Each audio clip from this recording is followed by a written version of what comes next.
Today on the Matt Walsh Show, the NFL and NBA pretend to take a stand for social justice, but it's all an act. They have always run from every opportunity to help fight for real justice. So we'll talk about that. Also, 5 headlines, including Nancy Pelosi becoming the latest Democrat politician to break the lockdown rules, but it's okay because, she's important.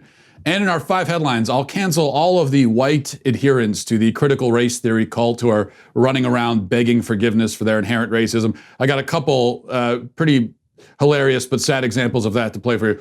That and plenty more to discuss on the show today. But first, a word from LifeLock. If you're on the internet every day, as I know you are because you're on it right now, then you leave yourself wide open to the bad guys who might want to get your information, steal it.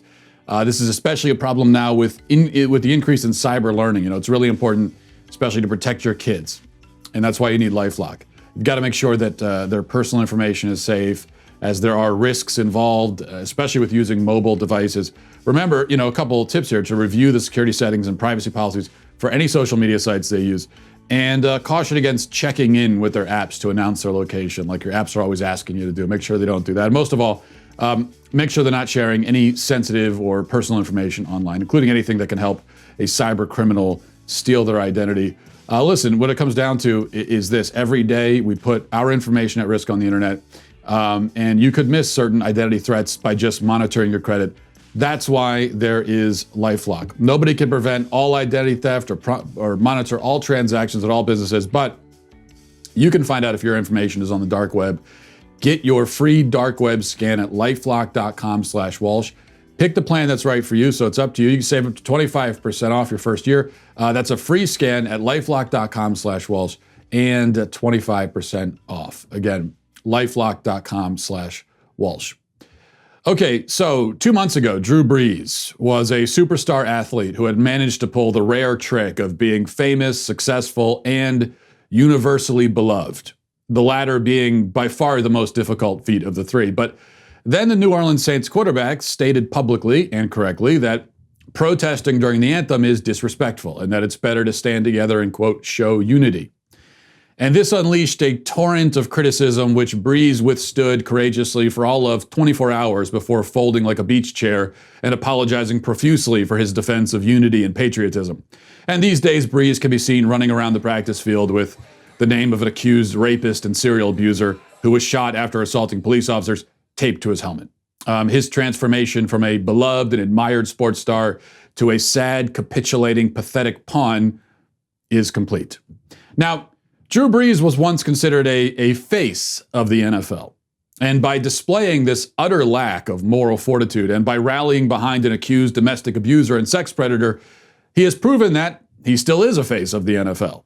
The NFL, like the NBA, has many faces, and together they create a collage that forms the appearance of a gelatinous sea creature, something with very thin skin and no muscle and no spine.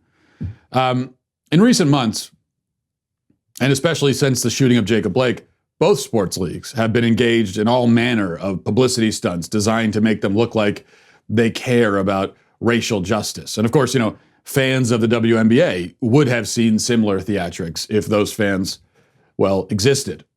But the Baltimore Ravens, just as an example, Baltimore Ravens issued a statement shortly after the Blake shooting, a day or two later, declaring, despite a total lack of evidence and context, that the police officers are murderous racists. Now, it's interesting that the Ravens were far quicker in responding to the shooting of a guy in Wisconsin than they were in responding to their own player beating his wife in a hotel elevator. That was Ray Rice. You may remember that. And, historically, the NFL has done an abysmal job of enacting justice within its own ranks, often allowing abusers to continue collecting game checks until public pressure forces them to take action. But, suspending your own star players or expelling them from the league entirely is a real and meaningful measure that might cost them money and bring bad publicity. It's much easier to paint end racism onto the field, which is what they'll be doing in every stadium this year, and allow your players to wear the names of alleged police brutality victims on their uniforms. Because these measures are performative, self-congratulatory, and achieve absolutely nothing of value. In other words, they're exactly what we've come to expect from the NFL. We've also come to expect them to steadfastly support abusive and violent men like Jacob Blake. It's what they've been doing, after all, for decades. Now, Seattle Seahawks coach Pete Carroll did his part in the fight for truth and justice by appearing on Late Night with Seth Meyers wearing a shirt that said equality. Well, that'll do it. Later, he delivered what we're told by the media was a raw and impassioned speech about racism. You know, it's funny how these raw and impassioned speeches about racism always seem to be delivered exactly when raw and impassioned speeches about racism are what everyone expects and demands of you. But whether or not it was raw and impassioned, there was certainly nothing bold or brave or honest or important in Carroll's long lecture to his fellow white people. Bold, honest, brave, important. That would have been a call for the public to withhold judgment about police shootings until the facts are known. If he really wanted to be brave, he would have come out fully in support of the police and patriotism and peace. But Pete Carroll is not a brave man. There are few of those in the NFL these days. Now, the NFL may be a paper tiger when it comes to social justice, but they look downright ferocious compared to LeBron and friends over in the NBA. Perhaps all that needs to be said about the NBA is that the players boycotted their games in response to the Blake shooting, a stupid reason to boycott, but at least they're putting their own money on the line, only to end the boycott and continue playing the very next day. The NBA has perfected the art of faux activism, winning fawning praise from the media while doing precisely nothing. The same theme emerges. You know, when the league and its members had a chance to take a meaningful stand for human rights, one that would have made a difference, yet potentially cost them dearly, cost them billions of dollars even, they decided to ignore the human rights abuses in China in favor of continuing their lucrative business relationship with China's communist regime. Golden State Warriors coach Steve Kerr rather famously curled into the fetal position and feigned ignorance when confronted about China's atrocities last year. When he was asked about it, he said that he's still, quote, trying to learn about the issue. Doesn't want to jump the gun and talk about it before he's learned. Yet the team published a statement on the Blake shooting within days, condemning the police department and passing their own summary verdict. It's strange that there was no time taken to learn in that case. To learn, for example, what actually happened and other minor details. Now, for his part, LeBron James is commenting publicly now on every high-profile shooting, but only the high-profile ones. His concern for violence against black men seems to extend only as far as the news cycle, coincidentally. LeBron has repeatedly declared that he is scared as a black man in America and that black people are literally hunted every time they leave their comfort of their own homes. This, of course, is nonsense. LeBron James doesn't really believe that. He's a liar. And it's dangerous nonsense, the sort of nonsense that burns cities. But LeBron will continue spraying gasoline into the inferno from the comfort of his NBA bubble or his Los Angeles mansion. America has given LeBron wealth, fame, power, and admiration beyond imagination. Like so many of his peers, though, he has a very funny way of saying thank you. So, in summary, these men and organizations are hypocrites and moral cowards. They give us the spectacle of big, strong athletes performing feats of strength and skill, sprinkled now with a healthy dose of social justice banner waving. But on the inside, at the core of their characters, they are frail and pitiful. These are, most of all, men desperate for approval. If they're scared of anything, it isn't that racist white men are hunting them. It's that the checks might stop coming and the applause might cease. And this cushy life afforded to them by the country they despise might disappear. So they're never going to use their platform to defend true justice or speak real truth. Instead, they'll posture and earn their millions and cry into their piles of money about the oppression that they have made up in their heads. Let's get to 5 headlines.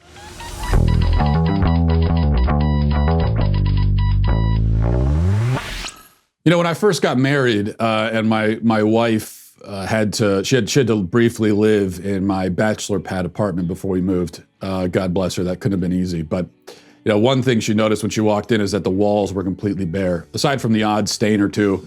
But that's because I didn't have any artwork on the walls. And it wasn't until I got married and so you start having your own home and you realize you got to have some artwork on the walls. And that's where Paint Your Life comes in. I wish I'd known about Paint Your Life back then. If you want to give a truly meaningful gift, you've got to go to paintyourlife.com.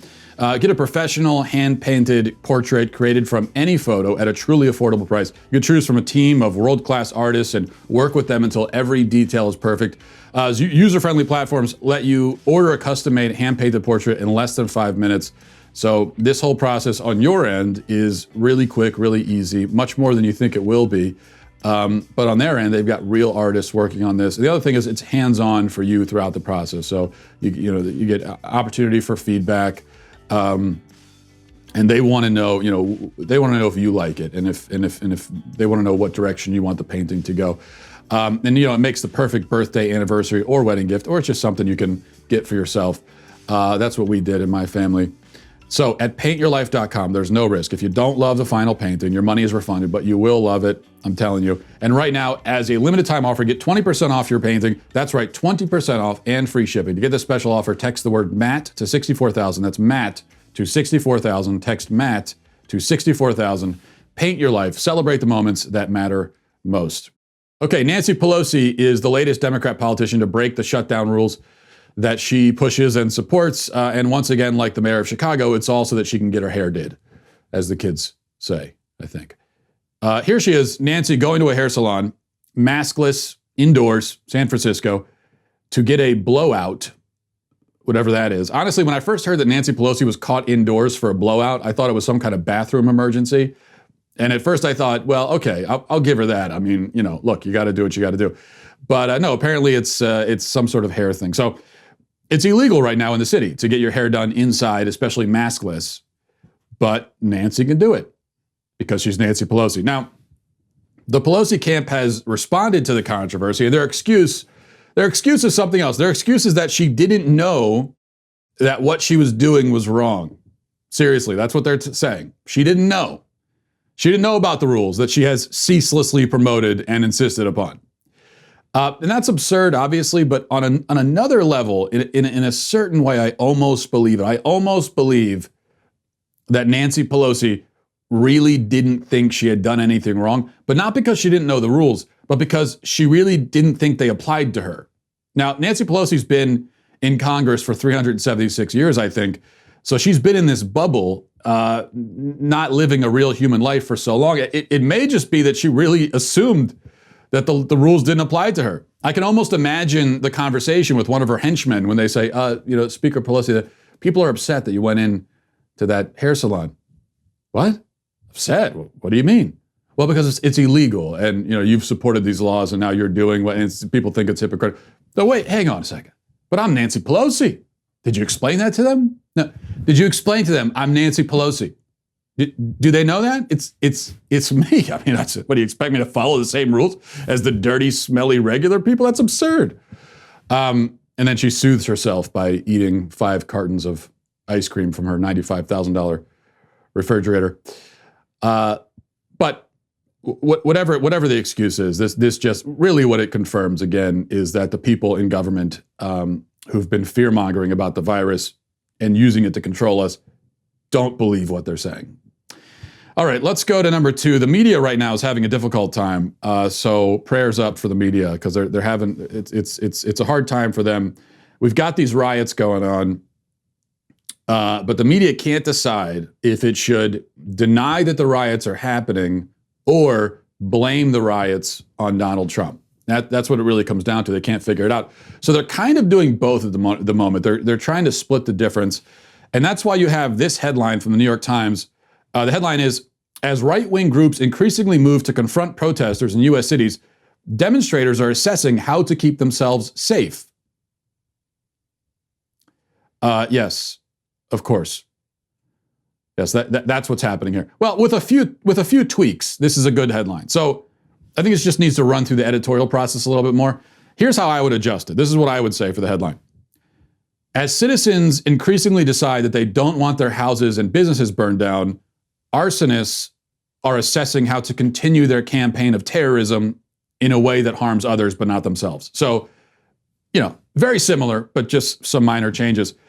Anyway, that's one strategy, to say, yes, there's violence, but actually somehow it's all right-wingers, which raises the question, if right-wingers are causing all this violence at left-wing protests, why don't you ever see violence at right-wing protests? I mean, you never see it. You never see buildings getting burned down at right-wing protests. Do they save all of that for the left-wing protests? It's a pretty dastardly genius plan, if so, but somehow I doubt it.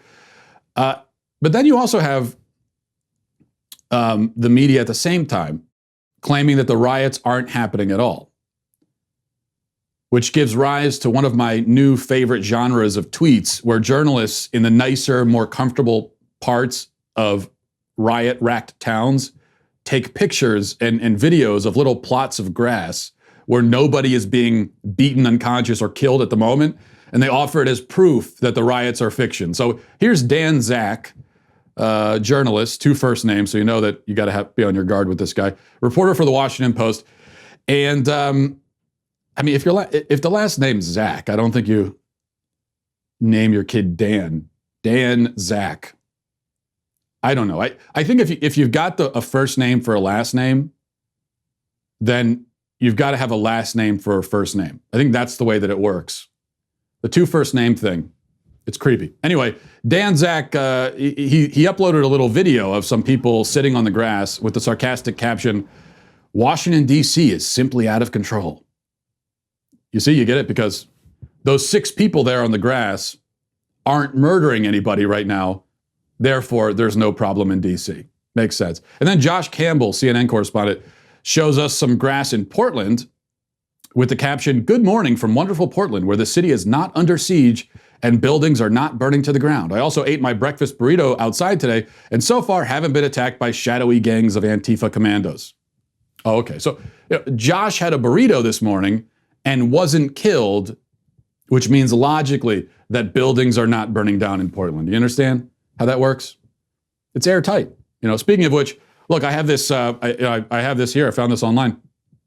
This is a satellite image of the Middle East, and as you can see, there's nobody in this picture shooting anyone or blowing themselves up that we can see. So, yeah, looks real dangerous. All this stuff about the Middle East being dangerous. Well, what do you look? You can see. Look, you see Syria right there. Do you see anyone being executed by Islamic militants in that picture? Do you? And you know what else? You've probably heard of the Hindenburg disaster.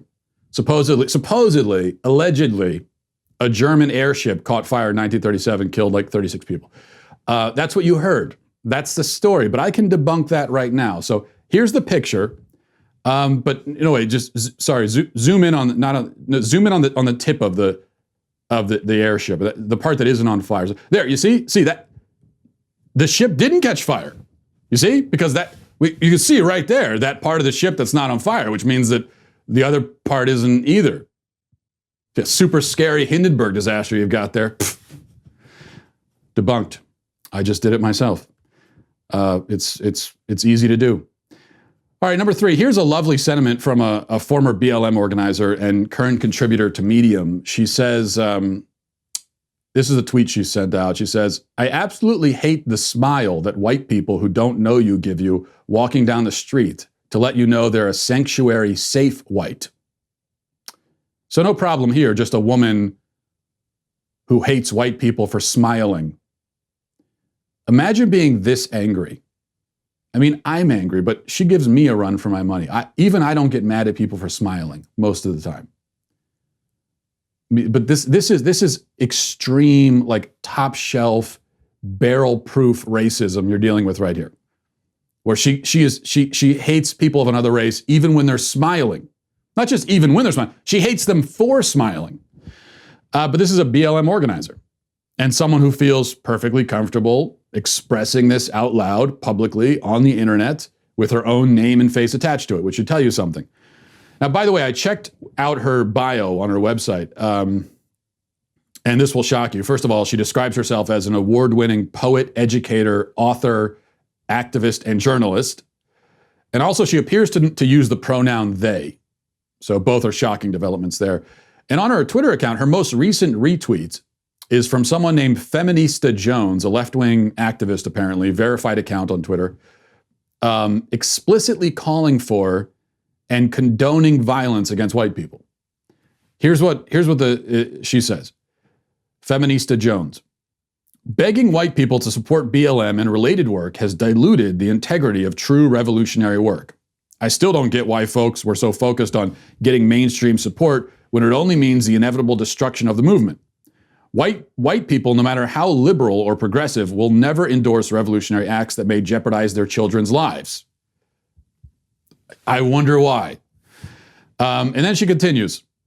Violence is the only way, of course. No votes, no marching, no spots on cable news, no high fashion magazine cover stories, no hashtags, no panels. None of that is going to bring about liberation that black folks deserve. What if I told you that the violence required is liberating? What if I told you that there's no way for a dislocated, displaced African to truly live free without the complete destruction of whiteness's occupation of space in our minds, bodies, souls, communities, etc.? And it goes on for a while after that. This is an explicit, direct call for racial violence. And it's extremely common from the BLM crew. But somehow the violence is all Trump's fault. It's all instigated by right-wing militias or whatever. Meanwhile, you have BLM organizers over here saying, they're announcing it. They're saying, no, guys, we're violent. We're violent. Look at us. We totally support violence. We are so into violence, everybody. They're literally shouting it into megaphones.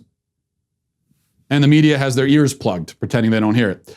Okay, number 4, a quick one here. Headline from the New York Post. The headline is, nearly half of New Yorkers think NYC is headed in the wrong direction. Nearly half.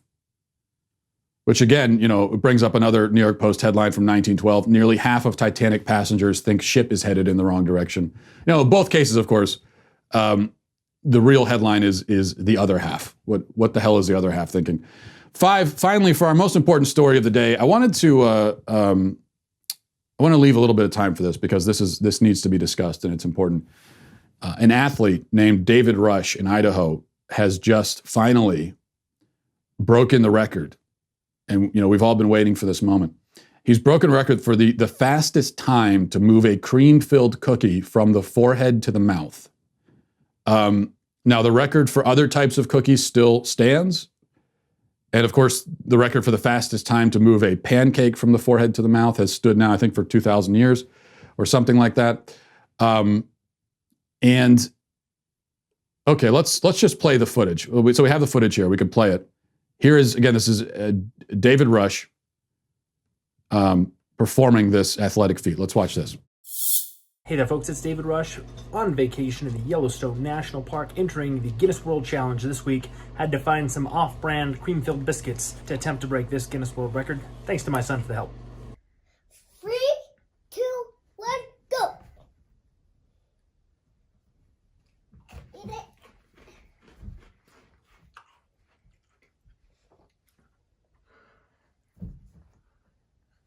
Come on! Come on! All right, so we're using this kind.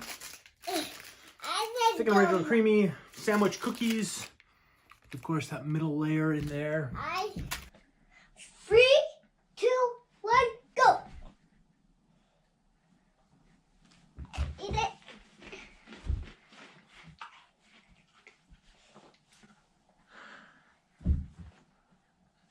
Come on! Come on! Well, there you go. I mean, if we're not watching the NFL anymore, at least we have this. But with our luck, this guy will start kneeling too and ruin it. But then UPI.com has the report on this story. I won't read the whole thing, except at the very end of their report, they say that, and they kind of bury the lead. They say there was one participant who had a faster time. Now, David Rush did it at 8.8 seconds.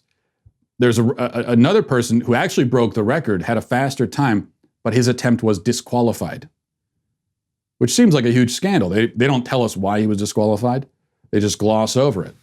But now, imagine you've trained your whole life for this moment. You've given everything to this goal. Your marriage fell apart. You're estranged from your children. You lost your job. You're homeless on the street, all because you're giving every second of your life to the goal of eating a cookie off of your own face. And then you do it and succeed and they disqualify you. Incredible tragedy. Triumph, tragedy, drama, joy, sorrow. That is the world of competitive, whatever the hell this is.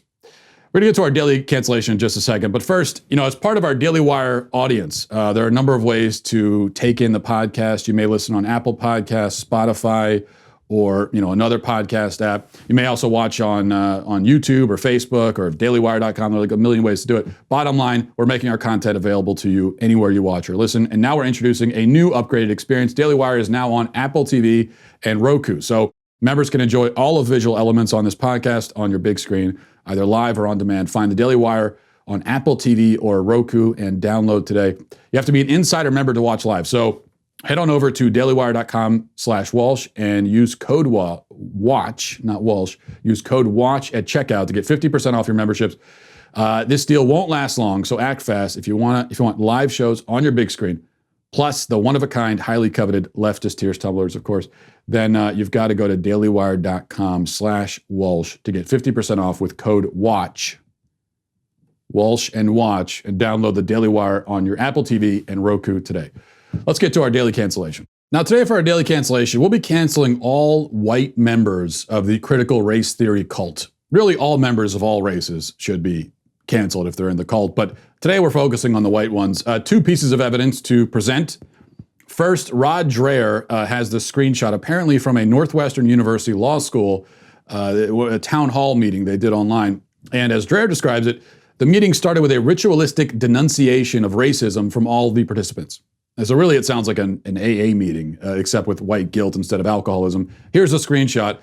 So you've got Emily who says, "My name is Emily. I am a racist and a gatekeeper of white supremacy. I will work to be better."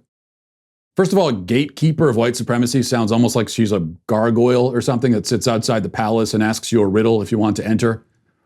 I am the white supremacy gatekeeper. Answer these 3 riddles and you shall pass. That's what it sounds like to me. That's what I think every time. Maybe it's just me.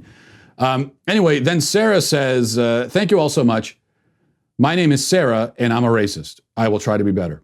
And James says, "I'm James and I am a racist." Now, hang on a second. Why didn't he say he'd be better? Is he not going to try to be better? What are you saying, James? That's pretty disturbing. Well, actually, never mind. According to critical race theory, white people can't not be racist. So trying to be better seems futile. Another recent example of this kind of thing, a report from the Daily Wire tells us that closing an 11:30 a.m. Catholic Mass last Sunday in New York City, Pastor Kenneth Bowler asked Mass participants to join him in a racial justice prayer that acknowledged and denounced so-called white privilege as the church's streamed Mass panned to images of George Floyd, Breonna Taylor, and Ahmaud Arbery. The Church of St. Francis Xavier, a Roman Catholic parish in the Jesuit tradition, of course. Damn Jesuits. Of course it's Jesuit. Every time, I'm telling you, Jesuits. Showcase the images of the alleged victims of racial injustice at the front of the church to the left side of the altar.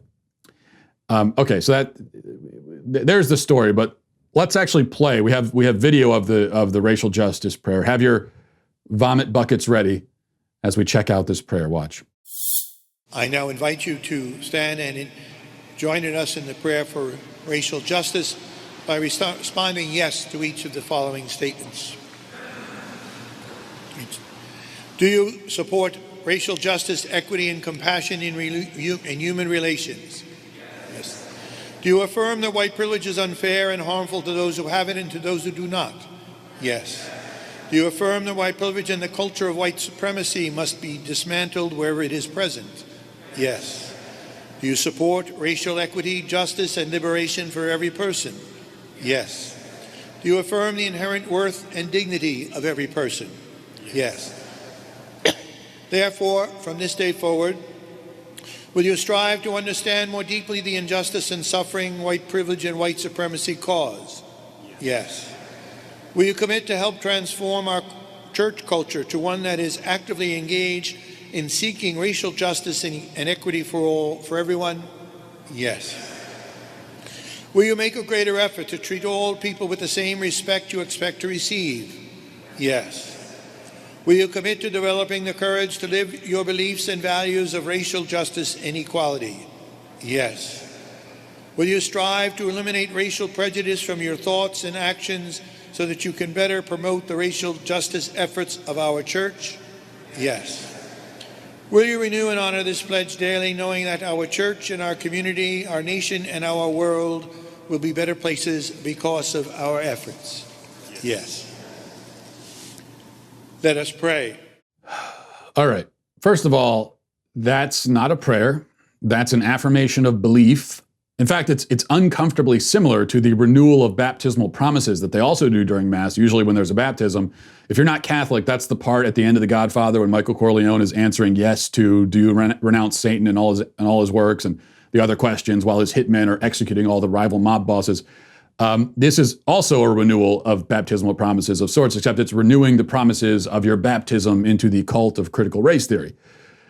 And what you just saw there rises to the level of really sacrilege with the photo of a violent criminal who forced his way into a woman's house and robbed her at gunpoint right up there on the altar.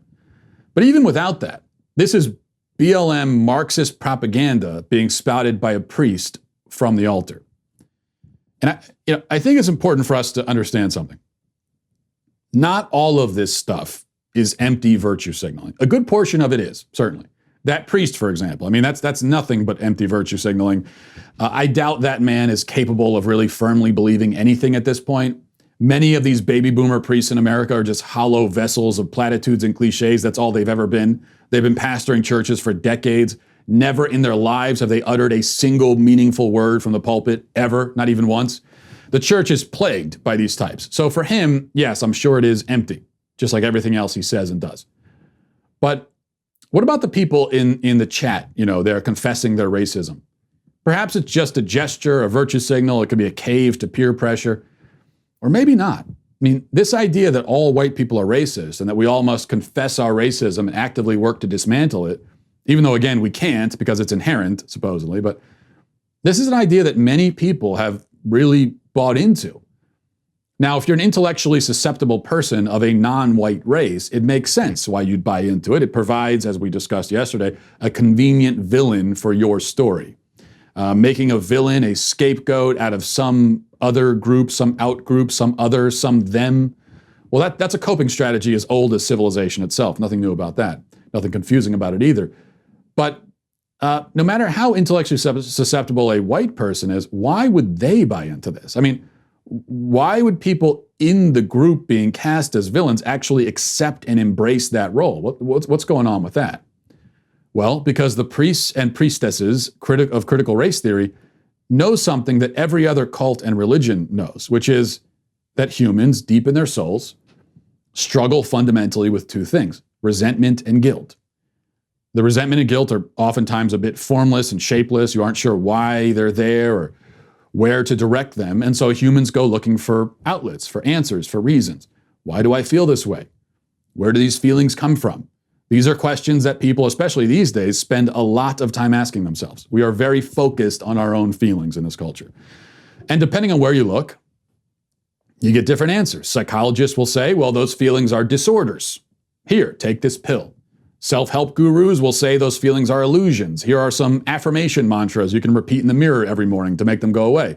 Cults will say that they come from wherever, the aliens living in volcanoes. I think that's Scientology. I may be getting the theology a little bit wrong. Religions have answers too. Christianity says this is our fallen nature. It can be conquered through Christ. Repent and believe. And critical race theory, the newest religion in America, comes along and says, well, if you're non-white, you have resentment because you're a victim of systemic oppression. If you're white, you have guilt because you are racist. And at some level, you know it. And here is how to assuage your guilt. All you have to do is confess your racism, pledge to be anti-racist, take a knee, raise your fist, do this, do that. Here's the choreography. Here are the prayers, the mantras. Here are the beliefs and opinions you must adopt. This will make you feel better. This will rid you of the guilt. This will explain everything going on inside you. See, I think all people are looking for something that will explain themselves to themselves. That's what philosophy is. What much of science is about, psychology, politics. All of it at some level is an attempt by human beings to figure out who they are, what they are, and why they are the way they are. Critical race theory steps in to offer its own rather horrid explanations. And it's not a coincidence that it takes hold in a culture where the other avenues of explanation, the better avenues like religion, are waning. It's also not a coincidence that religion, especially Christianity in the West, started waning when it stopped talking about and acknowledging the darker aspects of human nature. Pastors like the one you just saw there started saying, well, I don't want to talk about guilt because people will be uncomfortable and they'll leave. What they didn't realize is that that's exactly what people want to hear about. They struggle with these parts of themselves. They come to religion for answers. If you refuse to give those answers, they'll go elsewhere for them. Enter critical race theory, the new cult, the new religion, and one that is infecting the minds of many Americans, especially younger Americans, and destroying our country in the process. But today, I have put a stop to that with my cancellation, because that's all it takes. I wave my magical cancel wand, and now sanity has returned. You're welcome. We will leave it there. Now that we've solved society, I feel like that's enough work for one day. So we'll leave it there for today. Have a great day, everybody. Godspeed.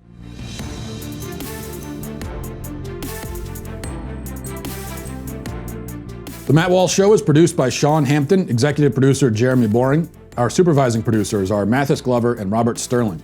Our technical producer is Austin Stevens, edited by Danny D'Amico, and our audio is mixed by Robin Fenderson. The Matt Walsh Show is a Daily Wire production, copyright Daily Wire 2020.